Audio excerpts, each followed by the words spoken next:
you saw it? What'd you think of it? Did you like it? I thought it was super good. Yeah, I thought it was quite good. I would give the presentation about a 9, maybe 9.5 out of 10.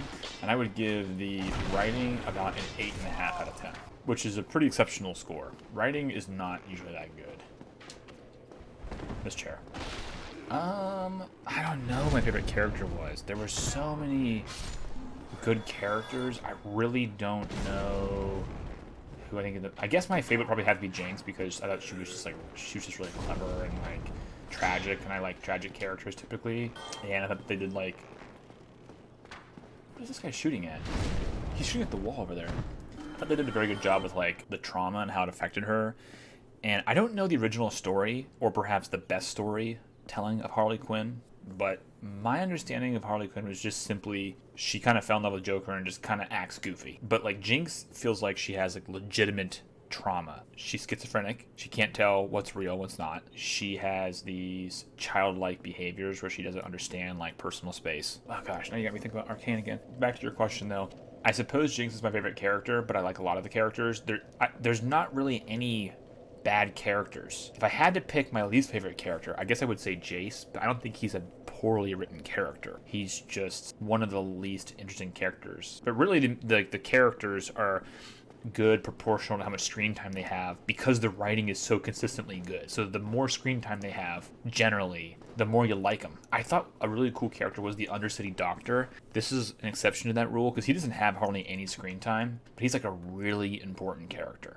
He had these various strands of Shimmer, and he was like the economic production slash, or I guess like the R&D arm of the Shimmer Empire. Spoilers, by the way. And he motivated Victor. And I think that Victor's going to go on this path of like, see, even Victor is interesting. It's like he's going to go on this path of taboo methods of like preserving his life, and it's reasonable because he's going to die. So you really can't fault him for it. I think that maybe he's going to get more just sucked into whatever the other side is. And I think it's going to turn him, I think he's going to fall down like a bad path eventually. So I suppose that'll mean a fallout between Jace and Victor at some point. But they did a good job of like even little things, like characters disagree with each other. It's not like they're suddenly enemies. You know what I mean? It's like Victor and Jace had like several times where they disagreed or had like problems, but it doesn't like end the relationship, which is like a trope that really annoys me. It's like, I like red, I like blue. What? We can't be friends anymore. Season 2 is quite a ways off, but there's going to be a lot of interesting possibilities. There's just, I mean,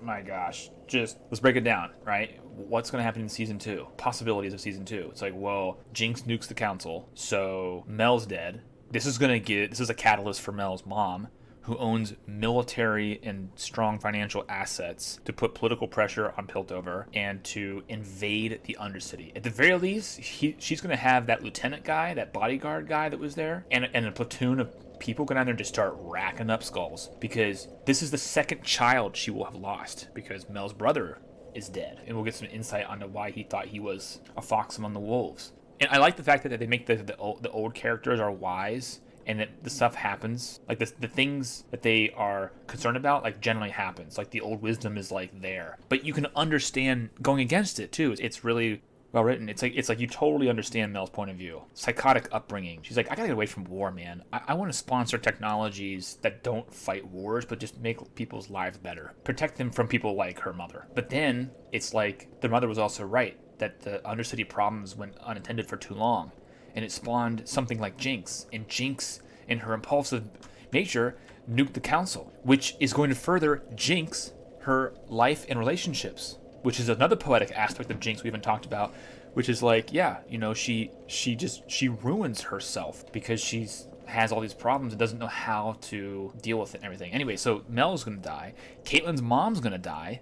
That's going to drive an emotional wedge between Vi and Kate. I don't know their names, but the weird lady with the collar, she's like black and she was bald and she had like a strange collar that moved around. She had like weird like fingertips that she clicked on the desk. And then there was like the guy with like a slender face, and he had like green eyes, and he had like a fair complexion. And then there's the wine cellar guy that Mel bought the toy for. Those people represent powerful interests, financial, political, and perhaps military, that they're in Piltover for. So it's a catalyst to get a bunch of other factions and important people involved in Piltover's business whenever their representatives were killed. And I don't think that Jace is going to die. Jace is probably a champion in the game. Side note, I really hope that they just decouple the lore, because I don't want to know who a champion is and then think, well, they're not going to die. I hope that they are not afraid to kill off champion. That would be awesome. If they really want to drop their balls on the table, season 2, they kill Jace. That would be an amazing thing to do, but they're not going to do it. Jace probably has more story to tell. That could be a trigger for Victor to go, you know what, life's not fair. I'm sick, my partner died, and he's going to dive headfirst into the taboo to make things right and save himself or whatever. What else were we talking about? Who else was in the council room? I don't remember. I gotta see the scene again. It was basically just the counselors, right? Victor wasn't a counselor, he was there. They basically have to declare war against Zaun at this point, like Piltover does. Like you have to make a display of force, because if you don't, you get voted out of power. It's sort of like if your nation's attacked, something along the lines of a terrorist attack, but it wasn't, but it's something along those lines. At that point, you have to retaliate against something or somebody, or your people will say, okay, you're not fit for leadership, I'm going to vote you out, or take you out, or they're going to riot or whatever. So they're probably going to go in by force against Zaun. And then I was browsing through League Champions at some point like a while ago, and I noticed one of the characters there was like half a mech, sort of like the steampunk kind of tech. He was like a spider kind of shape with a big guy, and he had like machine guns and rockets or whatever attached to him. This might be the kind of character that the Undercity can produce. When Finn told Savika there's bigger fish than Silco, and so there might be stronger, more nefarious interests in there. And Silco, as bad as he was like a barrier between Piltover and the ugly. So it was like Piltover and the bad, but the bad was blocking the ugly, and with Silco out of the way, these bigger fish may come forward. And there's also a power gap now. What's Savika going to do, right? She has intricate knowledge of Silco's enterprise, and she's also good at combat. Does she form her own gang? Does she become someone else's number 2? There's some interesting questions there. Who else are characters? What are other characters in this show? Echo just wants to disengage from everything. He's going to have every reason in the book to hate Jinx with a burning passion of 1,000 suns, because he is just simply trying to get away from all this stuff. He just wants to create a safe space, like literally a safe space, for himself and his people to disengage from all the carnage. Enough of Piltover, enough of the Enforcers, enough of Silco, enough of Shimmer, enough of the big fish. And then he had a mechanism to potentially accomplish that through Kate to get to Jace, and then Jinx just screwed it all up. So even if Jace survives, there's going to be so much turmoil that his plea is now pushed to the back of the list, like it's not a high priority anymore. So he might just go to hunt her down. I forget where I saw this. I didn't think of this myself. I read this somewhere or saw it in a video somewhere. Echo was adamant that Powder was no longer in Jinx when talking to Vi, but when confronting her on the bridge, even though he bested her in combat, he did see Powder. And there's all kinds of interesting results and parallels like this in the show. It's chock full of that stuff. I can't remember all of them, but I've seen like 20 different things explained, and every time I go,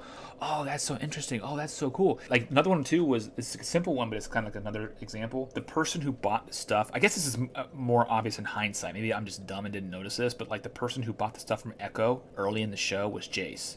But you don't ever see him. Echo says something like, I charged him double. He paid in gold. I charged him double. He didn't even haggle. And then later, there's like the scene where Silco is talking to the Vander statue after like the negotiation with Jace.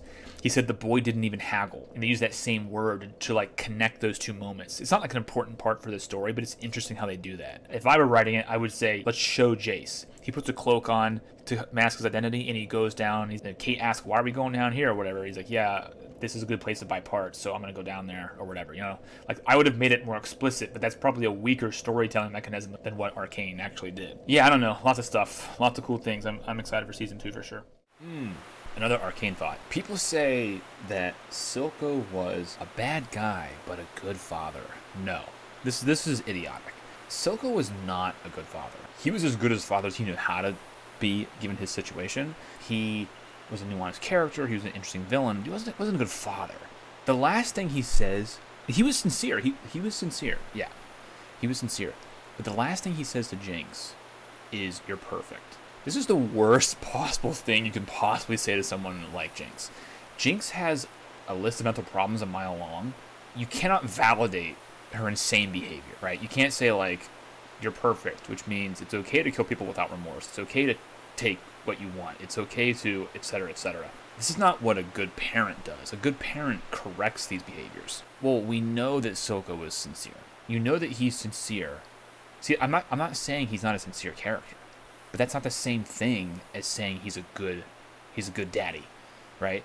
He was a bad father, but he was sincere in his flawed methods. That's why he's such a conflicting character. Because like when he's gone, you're just like, yeah, but dang, we could have fixed this. We just needed the right conversation, the right timing, the right whatever, but it didn't get fixed, right? You know he was sincere because his dying words were he wouldn't have traded her and that you're perfect. And as messed up as that is to say to her, it is a thing coming from his heart that what he's really trying to say is that, you know, he cares about her. That's what he's actually trying to say. You know that he's sincere before that moment. It's just not as, like, explicit. And then on the romantic thing, too, it's like they're not romantic because people are like, well, are they romantic? This is kind of weird. It's not romantic because he never looks at her body. This is like a little thing I noticed, I think, is he only ever looks at her face. So there's not like a sexualizing of her at all. And for some reason, like the baptism scene and like some other, maybe like some to lesser degree other scenes, he gets like weirdly close to her face when they like lean down. And there's just like a weird like habit with filmmakers or show makers or whatever you want to call it, where they can't help themselves. They have to do that moment. Like they have to make it like in such a way where you kind of go, wait, what's the relationship again? And it always like pops the question in your mind. I've gotten into the habit of just like ignoring that moment. I just kind of go, okay, I see what they're doing. They're playing this card right now. I'm just going to ignore it like I don't see it and wait till there's a confirmation. I did the same thing with Vi and Kate. It's a little last minute thought there about Arcane I wanted to share as well. Yeah, this is your fault. You got me thinking about Arcane again. Yeah, so Silco wasn't a good father. He was a nuanced villain. He was sincere in his beliefs. You don't validate that behavior, and it wasn't romantic. I don't remember when did I see it? How did I know about it? It was like, I didn't follow any of the advertising for it whatsoever. By the time it like registered in my, like I probably heard about it, and it was just like, it's League of Legends, in the ear, 1 second later, gone. Out of the mind. I wasn't even thinking about it, you know? I saw some footage of it. I saw some scenes on YouTube, and I thought, that was kind of cool. Like some of the fight sequences or whatever. I saw it on Netflix, and I thought, okay, I'll give it a shot, right? I thought, it's probably not going to be that good. Like, it's going to be okay. I didn't even bother. I mean, I played Dota. I didn't even bother watching Dragon's Blood. Well, that's not entirely true. Since I've seen Arcane, I've seen a few episodes of Dragon Blood. Like, I've seen 2 of them, and it's not that good. It's real... That's the truth. It's not that good. I saw it the first episode on a day. Then the next 2 episodes I saw on the following day, and I thought, whoa, this got pretty heavy. And I kind of like tragedy in general, or I should say I tend to like it better because there's like an actual cost. It feels like an actual weight to the story. Then the third day I watched episodes 4, 5, and 6, and then the fourth day I watched the conclusion. And I was like, my gosh, that was actually pretty good. And then I think it was. Then I started like watching additional videos on it, like a synopsis video, like, did you see this detail in Arcane, or this is what the story meant, or whatever. And then that night I started watching it again. This is where I kind of get like a little obsessed with it. The following day I finished it a second time. So like over the course of 5 days, I just like, is that right? Or 6 days, whatever it is. I watched it like really hard. Then I had like the brain rot set in, you know? Like where you're thinking about it too much, and you're like, I'm going to work, and I'm like, but Jinx that, and Silco this, and oh my gosh, and like I couldn't get it out of my mind. He's a big boy. I don't know he's not a girl. Oh, he told me his gender. He gave me his pronouns. I love the meme with that Jinx is homophobic. That's actually really funny to me. I really feel like Arcane did such an elegant job. What do I want to say? It's not like expressing their politics, being woke without being woke, and it was just like so refreshing. I guess what it is like, I'm not gonna claim this as my thinking, but like some video I saw said like the main characters were female, like Vi was female, and they weren't afraid to like basically brutalize her physically and emotionally. And they didn't say like, well, she's a female, and because she's female, she did all these amazing things. They never said that. They just presented her as is and made her struggle and made her flawed. And you're never once like, well, I don't like being preached at because of blah, blah, blah. And they totally whacked out Jinx. She's like pretty bad in terms of evil, but you feel sorry for her. It's hard to get my mind around it. I can't even really explain what I'm thinking very well. the diversity. But what bothers me, I don't like it when they change existing stories. I don't care what the gender and the ethnicity of the characters are. If the main point of the character is their gender or their ethnicity or whatever, you lost the script on it. And the main point of Vi was not that she's gay or that she's a woman.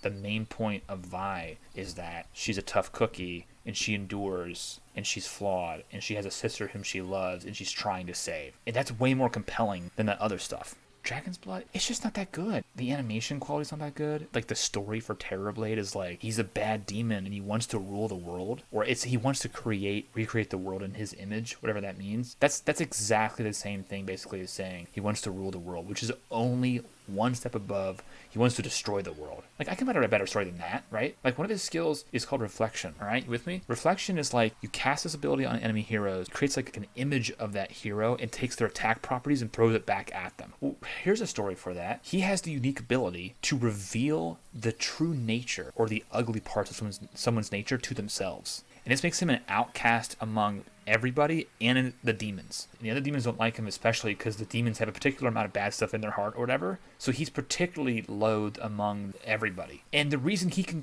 has this power is because he was able to look inside himself and see his own worst attributes and come to terms with it or solve it in some way. And when he reveals this ability to other people, it makes him uncomfortable. And now everyone hates him. There you go. Now he has motivation to want to destroy stuff or whatever. Like, that's more interesting than just he wants to rule the world. Where did that come from? It's like a 12-year-old wrote it. I just can't believe how bad it is. And like the scene where, like, in the beginning he like possesses some dragon or something, like some kind of drake or dragon, and he's like fighting Slyrak, which is like the dragon that the Dragon Knight turns into. And it's like he was just there, and what was Slyrak doing? Like, sleeping in the rock? He comes up out of the ground. What does that mean? Do dragons sleep in rocks? Do they swim through the rocks like water? And then like there's like the shot where like Terrorblade, having the other dragon possessed, he's put Slyrak down, and then like he reveals like his chest neck area, and then Slyrak's able to, like, from a sitting position, like on the ground, like I'm knocked out or I'm in trouble, to like bite him. Why did that happen? How can you have such an advantage and then like be that bad? It's just bad choreography. It's bad writing, bad choreography. It's just,